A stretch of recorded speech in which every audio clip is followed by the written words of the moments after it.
بسم اللہ الرحمن الرحیم۔ سورہ البقرہ آیت نمبر 40۔ صبح ہم لوگوں نے حضرت آدم کی تخلیق کا حصہ پڑھا تھا، آیت نمبر 29 سے لے کے 39 تک، اور بہت سی غلط فہمیوں کو رفع کیا گیا تھا۔ یہاں پہ ایک انسان کی تخلیق اور اس کے دنیا میں بھیجے جانے کے بعد اللہ تعالیٰ اب یہاں پہ اس قوم کا ذکر کرتا ہے جو ایک لحاظ سے آپ سمجھیں کہ سب سے پرانی اینشنٹ ترین قوم ہے اس دنیا کی، اور بنی اسرائیل جو ہیں، اسرائیل حضرت یعقوب علیہ السلام کا لقب تھا، اور ان کی اولاد جو ہے ان کو بنی اسرائیل سے بلایا جا رہا ہے۔ تو اللہ تعالیٰ فرماتے ہیں یا بنی اسرائیل، اے بنی اسرائیل، اذکروا نعمتی، یاد کرو میری اس نعمت کو، التی، وہ جو، انعمت علیکم، میں نے انعام کی تھی تم پر۔ ایک قوم ہے جس سے اللہ تعالیٰ ڈائریکٹ مخاطب ہیں۔ سورت چونکہ مدنی ہے تو اس سے ہمیں یہ بھی پتہ چلتا ہے کہ مدینہ میں قرب و جوار میں رہنے والے یہود جو ہیں پہلے مخاطب ان آیات کے وہ ہیں، کیونکہ ظاہر ہے آیات مدینہ میں نازل ہو رہی ہیں، اور وہ یہودی جو ہیں وہ حضور صلی اللہ علیہ وسلم کی رسالت کا انکار کر چکے ہیں، اور وہ قرآن کا بھی انکار کر چکے ہیں، اور وہ عجیب عجیب طریقوں سے دل آزاری کرتے ہیں مسلمانوں کی۔ تو اس کے پہلے مخاطب تو وہ یہود ہیں، لیکن ظاہر ہے آیات قرآن میں موجود ہیں اور قرآن قیامت تک زندہ جاوید ہے، تو یہ آیات جو ہیں یہ ہر اس قوم سے مخاطب ہیں جو اس دنیا میں ایک سویلائزیشن کے طور پہ ابھری۔ ایک دور تھا اس قوم کا، اس قوم کو اللہ نے بڑی بڑی نعمتیں دیں، اور نعمت جب میں آپ کو بتا چکی ہوں کہ سب سے بڑی نعمت جو ہم سورہ الفاتحہ سے سیکھتے ہیں وہ کیا ہے کہ اللہ کی ہدایت۔ تو اللہ نے پیغمبر بھیجے ان قوموں پہ، اللہ نے کتابیں دیں ان کو، اللہ نے شریعتیں دیں ان کو۔ وہ ساری قومیں جو ہیں وہ اس آیت کے اور ان آگے آنے والی آیات کے مخاطب ہیں، اور ایک قوم کو مثال بنا کر اللہ تعالیٰ سمجھا رہا ہے کہ قوموں کی تقدیر جو ہیں اس قوم کے لوگ کیسے لکھتے ہیں، اچھی ہو یا بری ہو، وہ اس قوم کے لوگوں کے اعمال جو ہیں وہ اس قوم کی تقدیر لکھتے ہیں۔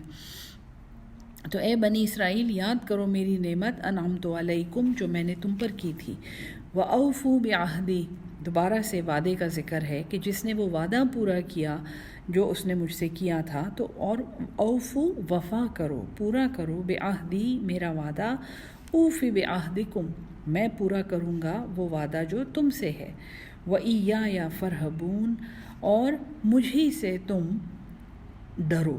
رہبہ کا لفظ استعمال ہوا ہے۔ رہبانیت جو ہے یہ تقوی کا ایک کمزور درجہ ہے۔ تقوی کا مطلب ہے اللہ کی کمزوری، اللہ کی ناراضگی سے بچنا، اور رہبہ کا مطلب ہے اللہ سے ڈرنا۔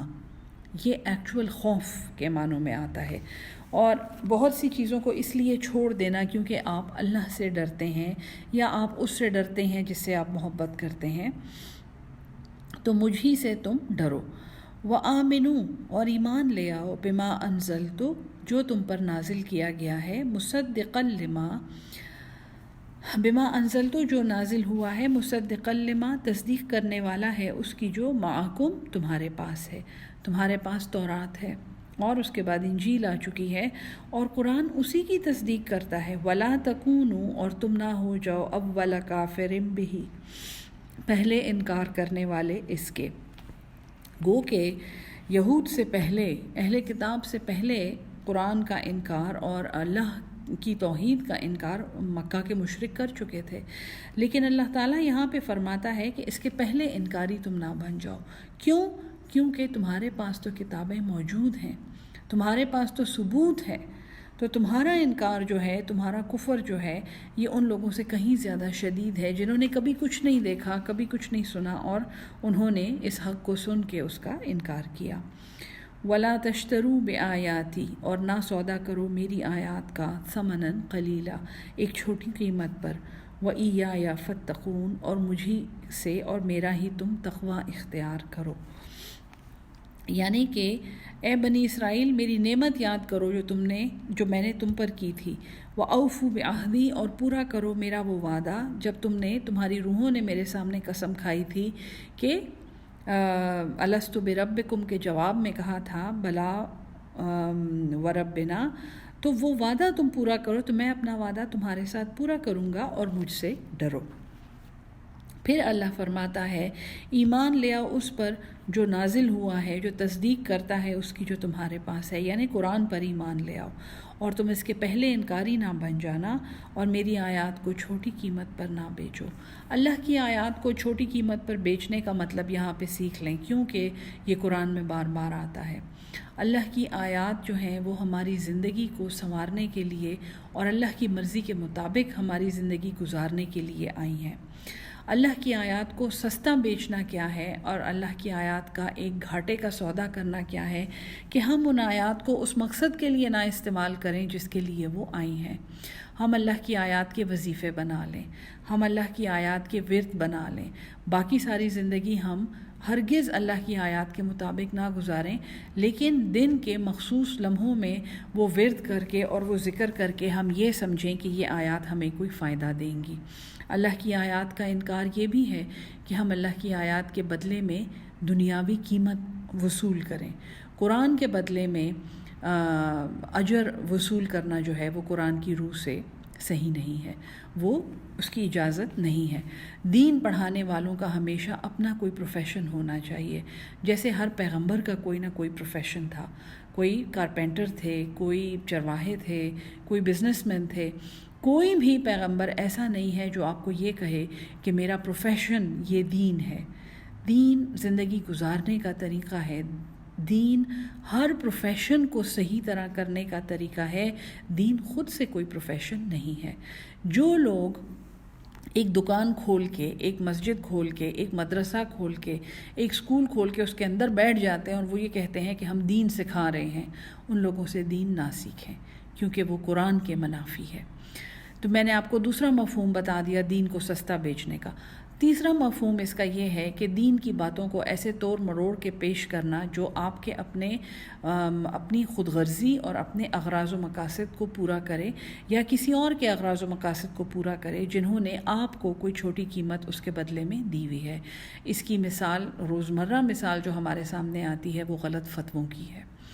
ایسا فتویٰ دینا جو کسی کی غرض پر مبنی ہو، جو کسی کے مطلب پر مبنی ہو اور اللہ کی کتاب پر مبنی نہ ہو، یہ فتویٰ دینا دین کو سستا اور گھٹیا بیچنے کے مترادف ہے۔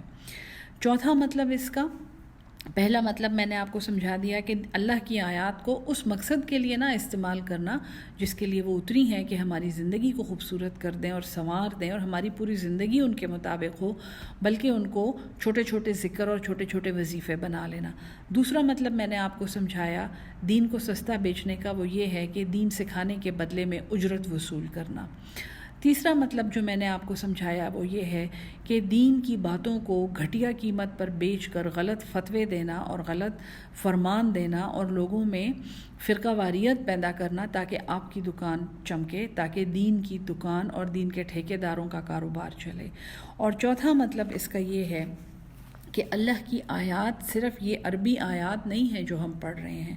اللہ کی آیات، جیسے میں نے آپ کو ہدایت عامہ پڑھائی تھی کہ آپ کے روزانہ ارد گرد وہ برس رہی ہیں۔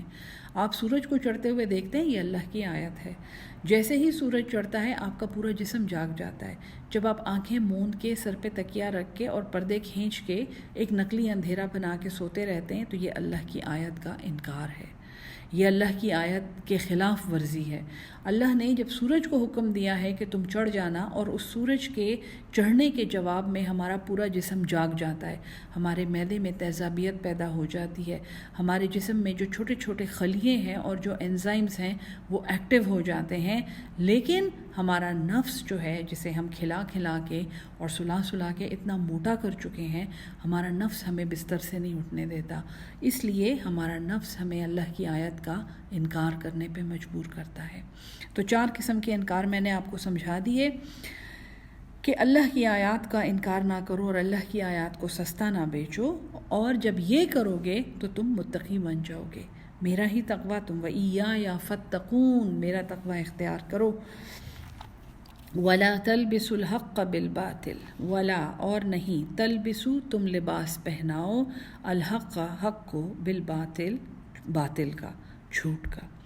حق کو باطل کا لباس پہنانا تو بہت ہی آسان ہے سمجھانا، جہاں پر ہمیں ایک سچی بات کرنی ہوتی ہے اور ہم اسے ایسے طریقے سے کرتے ہیں کہ ہمارا نام نہ آ جائے۔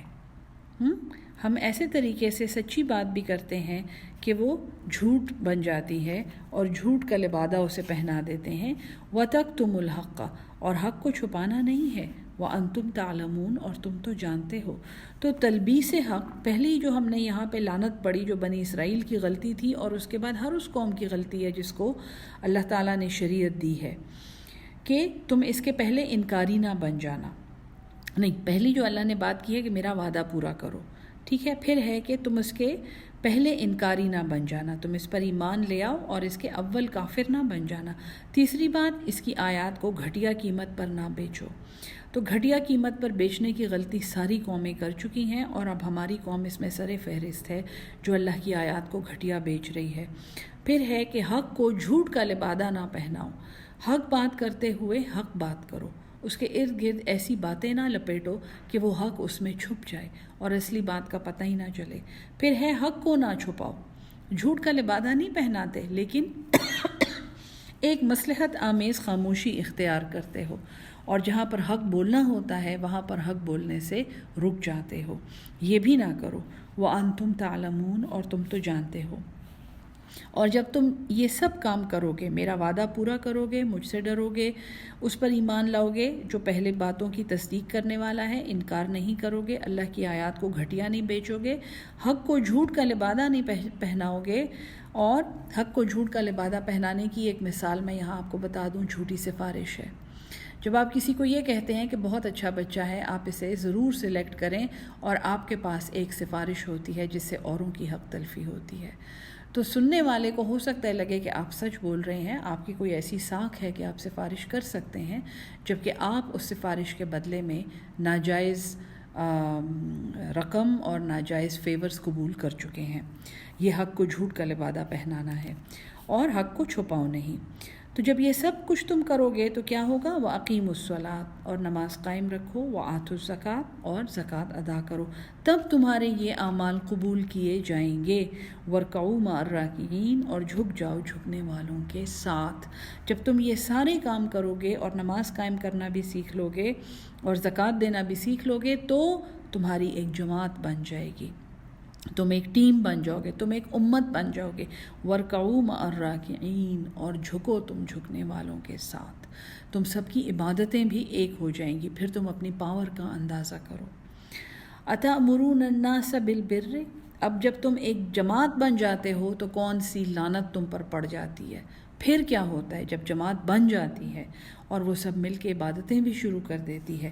أَتَأْمُرُونَ النَّاسَ بِالْبِرِّ، کیا تم لوگوں کو نیکی کا حکم دیتے ہو؟ ہاں، پھر تو تم بڑے ٹھیکیدار بن جاتے ہو، پھر تو تم الحاج اور مولانا اور دامت ہم برکات بن جاتے ہو، اور پھر تم لوگوں کو نیکی کے حکم دیتے ہو۔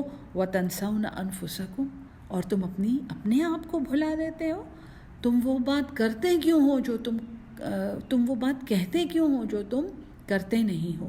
لِمَ تَقُولُونَ مَا لَا تَفْعَلُونَ، کتنے ہی ان لبادوں میں اور ان نقابوں میں اور ان جبوں میں اور ان دستاروں میں لپٹے ہوئے وجود آپ بھی جانتے ہیں اور میں بھی جانتی ہوں، جو اس دین کے نام پر ننگ ہیں، اس دین کے نام پر وہ دھبا ہیں، وہ جھوٹے ہیں، ریاکار ہیں، منافق ہیں، لیکن چونکہ ان کے پاس دکانیں ہیں اور ان کے پاس ٹھیکے ہیں دین کے، تو وہ لوگوں کو نیکی کا حکم دیتے ہیں۔ اور وَتَنْسَوْنَ أَنفُسَكُمْ، اور اپنے آپ کو بھلا دیتے ہو۔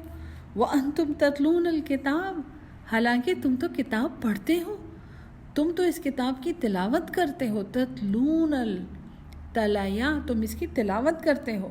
افلا تعقلون، تم عقل نہیں استعمال کرتے؟ تم یہ سمجھتے ہو کہ لوگوں کو نیکی کا حکم دے کر اور خود کوئی نیکی نہ کر کے تم بچ جاؤ گے۔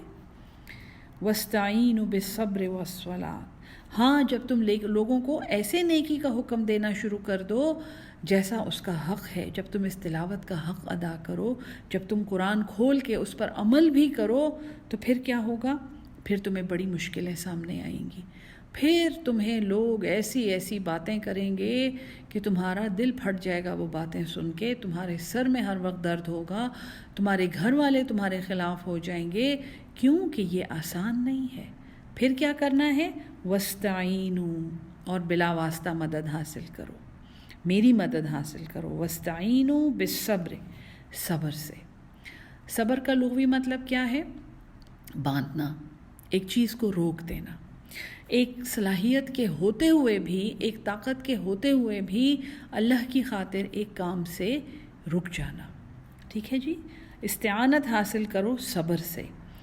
اور صبر اور بے بسی کا فرق بھی یہاں پہ سمجھ لیں۔ ہم کہتے ہیں نا کہ جی میں تو ان کو بڑی باتیں سنا سکتی تھی، لیکن بس اللہ کا سوچ کے میں چپ رہ گئی اور میں نے کہا کہ بعد میں اچھی طرح دیکھ لوں گی، یہ بے بسی ہے۔ صبر یہ ہے کہ آپ نے حق بول دیا اور پھر اس کے بعد آپ کو جو کسی نے کچھ کہا اور کسی نے جو کچھ کیا، آپ نے اس پہ صبر اختیار کیا۔ تو استعانت حاصل کرو صبر سے، والصلاۃ، اور نماز سے۔ اور حضور صلی اللہ علیہ وسلم کو جب بھی کوئی بے بسی فیل ہوتی تھی، کمزوری فیل ہوتی تھی، ڈر فیل ہوتا تھا، گھبراہٹ ہوتی تھی، انگزائٹی ہوتی تھی، وہ کیا کرتے تھے؟ نماز پڑھتے تھے۔ یہ ہمیں سنت سے پتہ ہے۔ وَإِنَّهَا لَكَبِيرَةٌ، اور بے شک یہ بڑی باتیں ہیں، یہ بہت بڑی باتیں ہیں۔ صبر کرنا اور ہر موقع پہ نماز پڑھنا بہت بڑی باتیں ہیں۔ إِلَّا عَلَى الْخَاشِعِينَ، مگر ان پر جو خشوع اختیار کرتے ہیں۔ خشوع جو ہے خا شین عین، خشع، خشیت، ایک خوف، ایک دب جانا، عاجزی اختیار کرنا۔ تو خشوع جو ہے یہ دل کی وہ کیفیت ہے جو اللہ کے بارے میں سوچ کے انسان کے دل پر ایک ہیبت طاری ہوتی ہے۔ تو یہ صبر اور نماز جو ہیں بہت بڑی باتیں ہیں، سوائے ان کے لیے جن میں خشوع ہے۔ اور خشوع کس میں ہوتا ہے؟ الذین، یہ وہ لوگ ہیں، یظنون، جو یقین رکھتے ہیں، انہم، یہ کہ وہ ملاقو ربہم، وہ ملاقات کرنے والے ہیں اپنے رب سے۔ ہر کام وہ انتہا کا سوچ کے اس کی ابتدا کرتے ہیں، begin with the end in mind۔ ملاقو ربہم وانہم الیہ راجعون، اور یہ کہ وہ بے شک اللہ کی طرف لوٹنے والے ہیں۔ تو پورا ایک توحید کا خلاصہ اللہ نے حضرت آدم کا ذکر کیا، وہاں پہ سمجھا دیا ایک بندے کے ساتھ توحید کا کیا معاملہ ہوتا ہے، ایک بندے نے بار بار توبہ کرتے رہنا ہے۔ ٹھیک ہے جی، پھر قوموں کے ساتھ توحید کا کیا معاملہ ہوتا ہے۔ قوم جو ہے، جب ایک قوم توحید پہ اکٹھی ہوتی ہے تو ان کے ساتھ مسئلہ کیا ہوتا ہے کہ وہ انکاری بن جاتے ہیں، وہ اللہ کی آیات کو گھٹیا بیچتے ہیں، منہ سے کہتے ہیں کہ ہم ایمان لے آئے ہیں اور پھر اللہ کی آیات کو گھٹیا بیچتے ہیں، حق کو باطل کا لبادہ پہناتے ہیں، حق کو چھپاتے ہیں۔ اور اگر وہ واقعی توحید پر قائم ہو جائیں تو پھر نماز قائم کرتے ہیں اور زکوٰۃ دیتے ہیں اور جھکنے والوں کے ساتھ جھکتے ہیں۔ امتوں کے اوپر شیطان کا سب سے بڑا حربہ کیا ہے؟ امتوں میں دین کے ٹھیکیدار پیدا ہو جاتے ہیں، فرقہ واریت کے بادشاہ پیدا ہو جاتے ہیں، جو لوگوں کو نیکی کا حکم دیتے ہیں اور خود کوئی نیکی نہیں کرتے۔ تو پھر ان حالات میں استعانت کہاں سے آتی ہے؟ بلا واسطہ مدد کہاں سے آتی ہے؟ صبر سے اور نماز سے۔ اور صبر اور نماز صرف خاشعین کو نصیب ہوتے ہیں، یہ وہ لوگ ہیں جن کو یقین ہے کہ وہ اللہ سے ملنے والے ہیں۔ یا بنی اسرائیل اذکروا نعمتی التی، اے بنی اسرائیل یاد کرو میری نعمت کو، انعمت علیکم، جو میں نے تم پر کی تھی، وانی فضلتکم، اور یہ کہ میں نے فضیلت دی تھی تمہیں، علی العالمین، تمام جہان والوں پر، تمام جہانوں پر میں نے تمہیں فضیلت دی تھی۔ اے بنی اسرائیل، اے وہ قومیں جن کو شریعتیں نصیب ہوئی ہیں، جن کو کتابیں نصیب ہوئی ہیں، یاد رکھیں کہ میں نے انہیں بہت بڑی فضیلت دی ہے۔ اس ہدایت سے محروم قومیں بھی ہیں دنیا میں، ان کو دیکھ لیں۔ واتقوا، اور ڈرو، یوم لا تجزی، اس دن جب جزا نہیں ملے پائے گا، نفس عن نفس، کوئی بھی جان کسی دوسرے جان سے، کوئی بھی بدلہ کسی کا نہیں بنے گا، شیئن، کچھ بھی، ولا یقبل منہا، اور نہ ہی قبول کی جائے گی اس سے، شفاعت، کوئی سفارش، ولا یؤخذ منہا، اور نہ ہی لیا جائے گا اس سے، عدل، کوئی بھی معاوضہ، ولا ہم ینصرون، اور نہ ہی وہ مدد کیے جائیں گے۔ تو آخرت میں اللہ تعالیٰ نے ایک مکمل رد کیا ہے ہر قسم کے وسیلے کا۔ کیا ہے کہ آپ کی جگہ کوئی اور آپ کی سزا نہیں قبول کرے گا، آپ کا اعمال نامہ کوئی اور اپنے ہاتھ میں نہیں لے گا، کوئی کسی کی سفارش نہیں قبول کرے گا، کوئی کسی سے کوئی معاوضہ نہیں لے گا اور کوئی کسی کی اللہ کے لیے بھی کوئی کسی کی مدد نہیں کرے گا. اس دن سے ڈرو. اور پھر اللہ تعالیٰ بہت اسپیسیفک چیزیں یاد دلاتا ہے بنی اسرائیل کو، اور ہر قوم کے اوپر اللہ کے ایسے انعامات ہوئے ہیں. وَإِذْ أَنْجَيْنَاكُمْ مِنْ آلِ فِرْعَوْنَ، اور جب نجیناکم نجات دی ہم نے تمہیں، من آل فرعون آل فرعون سے، یسومونکم وہ پہنچاتے تھے تمہیں، سوء العذاب ایک بہت سخت عذاب، ایک بہت برا عذاب، یذبحون ابناءکم وہ ذبح کرتے تھے تمہارے بیٹوں کو، ویستحیون نساءکم اور وہ زندہ رکھتے تھے، حیات دیتے تھے تمہاری عورتوں کو. وفی ذالکم اور اس بات میں بلاء آزمائش تھی، من ربکم تمہارے رب کی طرف سے، عظیم بہت بڑی. بہت امپورٹنٹ سبق ہے یہ. فرعونی کیا کرتے تھے، وہ انہوں نے دیکھا کہ جی ایک انہی قبطیوں میں، انہی بنی اسرائیل میں حضرت یعقوب کے 12 بیٹے جب آ کے مصر میں آباد ہوئے ہیں تو بنی اسرائیل کی نسل وہاں سے چلی ہے.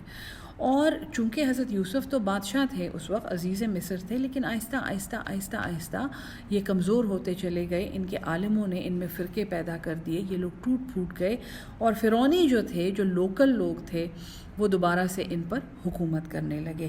اور اس حکومت کے دوران ایک فرعون نے خواب دیکھا کہ انہی قبطیوں میں سے کوئی ہے جو ایک آگ آ کے میرا بادشاہ، میرا محل جو ہے بادشاہت تباہ کر رہا ہے.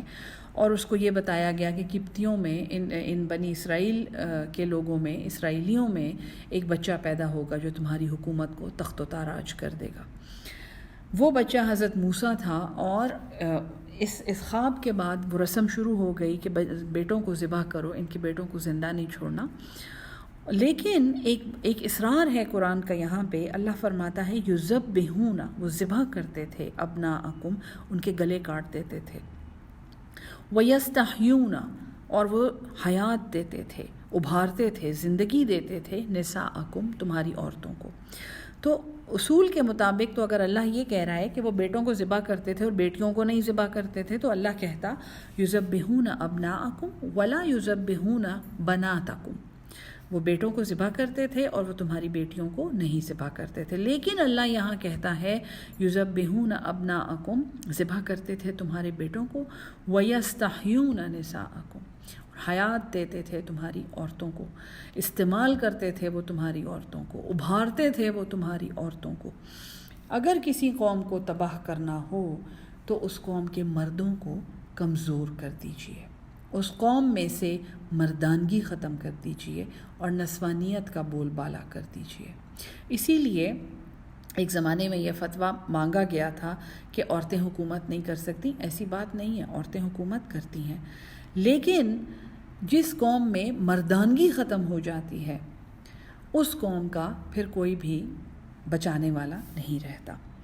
عورتوں کو کیسے ابھارا جاتا ہے؟ عورتوں کو سامنے لایا جاتا ہے، حقوق نسواں کے نعرے لگا لگا کے. عورتیں مردوں کے برابر ہیں، عورتیں ہر وہ کام کریں جو مرد کرتے ہیں. کیا کبھی کسی نے یہ کہا ہے کہ مرد وہ کام کریں جو عورتیں کرتی ہیں؟ مطلب برابری کا نعرہ صرف عورتیں کیوں لگاتی ہیں؟ کیا کبھی کسی نے یہ کہا ہے کہ مرد بچے پیدا کریں جیسے عورتیں پیدا کرتی ہیں؟ نہیں، ہرگز نہیں، کیونکہ اس سے ان کا مطلب نہیں پورا ہوتا. اس سے قوم تباہ نہیں ہوتی. قوم تب تباہ ہوتی ہے جب مردانگی ختم ہو جاتی ہے. وَإِذْ فَرَقْنَا بِكُمُ الْبَحْرَ اور جب پھاڑ دیا ہم نے تمہارے لیے وہ سمندر، وہ دریائے نیل کی بات ہے یہ. فَأَنْجَيْنَاكُمْ پس نجات دی ہم نے تمہیں، وَأَغْرَقْنَا آلَ فِرْعَوْنَ اور غرق کر دیا ہم نے، ڈبو دیا ہم نے آل فرعون کو، وَأَنْتُمْ تَنْظُرُونَ اور تم تو دیکھ رہے تھے. تم کیوں دیکھ رہے تھے؟ کیونکہ یہ ساری کہانی جو ہے یہ بنی اسرائیل کو زبانی یاد تھی، ان کو اچھی طرح پتہ تھا کہ یہ کیا ہوا تھا. وَإِذْ وَعَدْنَا مُوسَىٰ اور جب وعدہ لیا ہم نے موسیٰ سے، 40 لیلۃ 40 راتوں کا، ثُمَّ اتَّخَذْتُمُ الْعِجْلَ پھر تم نے بنا لیا وہ بچڑا. بنی اسرائیل کو ان کا شرک یاد دلایا جا رہا ہے، کیونکہ توحید کا چیپٹر ہے یہ اور ہر جگہ پر توحید کی بات ہو رہی ہے، تو ان کو ان کا شرک یاد دلایا جا رہا ہے کہ موسیٰ تمہیں صرف 40 راتوں کے لیے چھوڑ کر گئے تھے کوہ طور پر، اور تم نے پیچھے سے وہ بچڑا بنا لیا. من بعدہ ان کے بعد، وانتم ظالمون اور تم تو ہو ہی ظالم. ثم عفونا عنکم، پھر ہم نے معاف کیا اس سے تمہیں، ہمیں پھر بھی عفونا معاف کر دیا، من بعد ذالک اس بات کے بعد، لعلکم تشکرون تاکہ تم شکر گزار بنو۔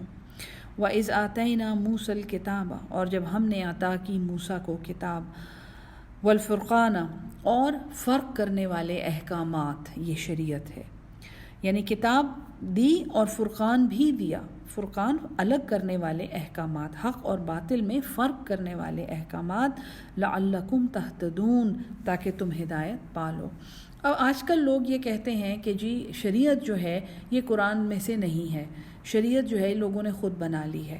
اچھی طرح کان کھول کے سن لیں، بنی اسرائیل کو یہاں پہ کہا جا رہا ہے کہ اللہ نے تمہیں کتاب دی اور وہ فرقان دیا اور وہ شریعت دی اور وہ فرق کرنے والے احکامات تمہیں دیے، اور ان احکامات کا ریکارڈ موجود ہے ہسٹری میں اور قرآن میں بھی موجود ہے۔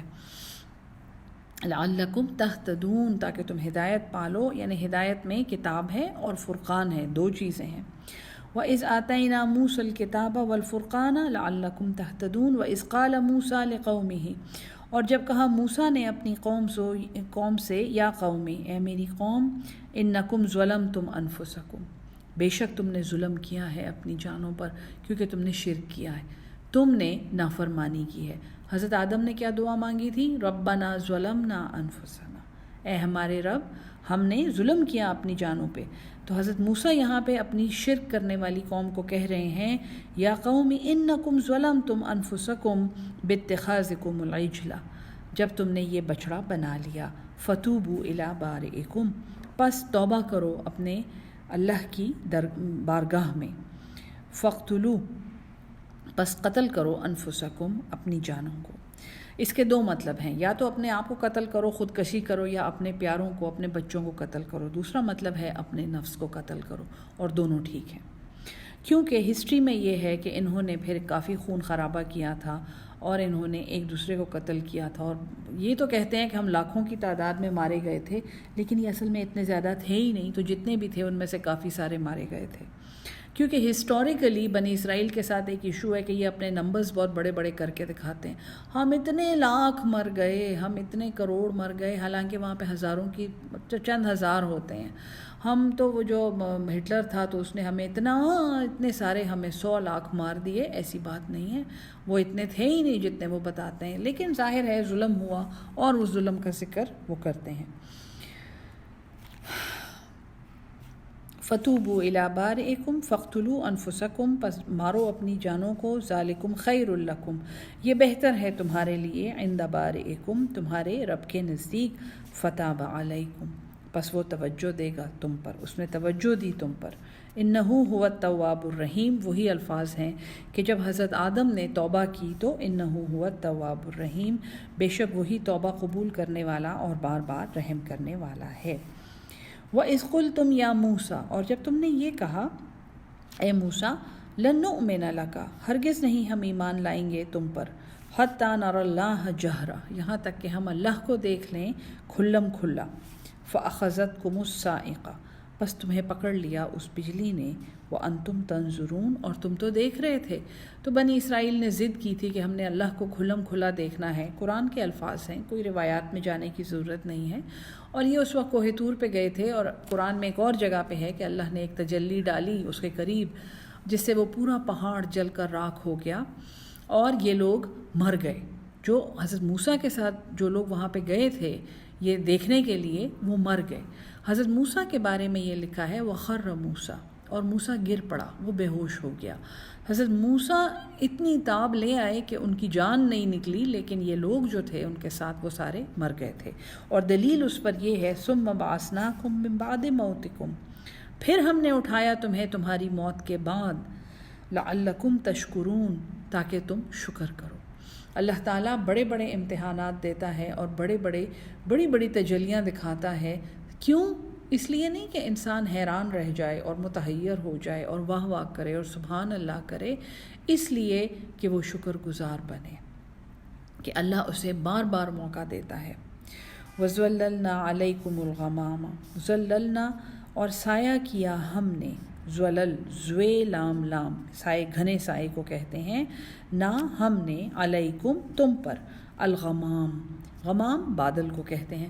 تو بنی اسرائیل جب صحرا میں تھے اور بھاگے ہوئے تھے فرعون کی فوج سے، وادی تیہ نام آتا ہے اس جگہ کا جہاں پر یہ رہتے تھے، اور وہ کھلا صحرا تھا، کوئی درخت نہیں تھا اور کچھ نہیں تھا، تو ان پر مسلسل ایک بادل کا سایہ ہوتا تھا تاکہ انہیں دھوپ نہ لگے اور یہ آرام سے رہ سکیں۔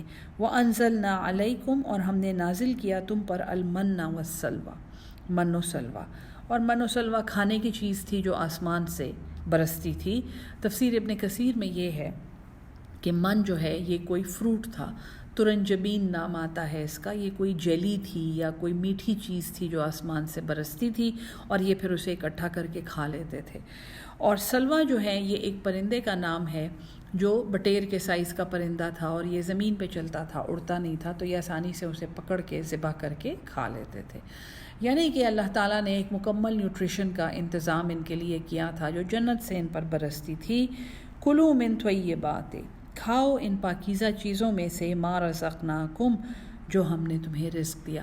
یاد ہے حضرت آدم کو کیا کہا تھا اللہ نے؟ ایگزیکٹلی یہی الفاظ کہے تھے کہ یا آدم اسکن انت وزوجک الجنت، جنت میں رہو، وکلا منہا رغدن، اور کھاؤ اس میں سے بافراغت، حیث شئتما، جہاں سے تم چاہو۔ یہی اللہ تعالیٰ بنی اسرائیل کو کہہ رہا ہے کہ تمہیں ہم نے موت کے بعد بھی زندہ کر دیا تاکہ تم شکر گزار بنو۔ تمہارے سر پہ مسلسل ایک بادل ہوتا تھا، اوپر آسمان سے تم پر خوراک برستی تھی، تم اتنے آرام سے کھا لیتے تھے، اور ان پاک چیزوں کو کھاؤ۔ وما ظلمونا، اور ہم نے تو ظلم نہیں کیا، ولیکن کانوا، اور لیکن وہ تھے، انفسہم یظلمون، اپنی جانوں پر ظلم کرتے۔ یہ سبق جو ہے یہ بنی اسرائیل کے سارے قصے ہیں۔ کل انشاءاللہ ان کی ناشکریاں پڑھیں گے جو انہوں نے تماشے کیے تھے، اللہ تعالیٰ کی نعمتوں کا انہوں نے کیسے کیسے انکار کیا تھا، اور کل اس میں البقرہ کی مین کہانی جو ہے، سینٹرل کہانی جو ہے وہ بھی آ رہی ہے انشاءاللہ۔ تو کل ملنے کے وعدے کے ساتھ، السلام علیکم ورحمۃ اللہ وبرکاتہ۔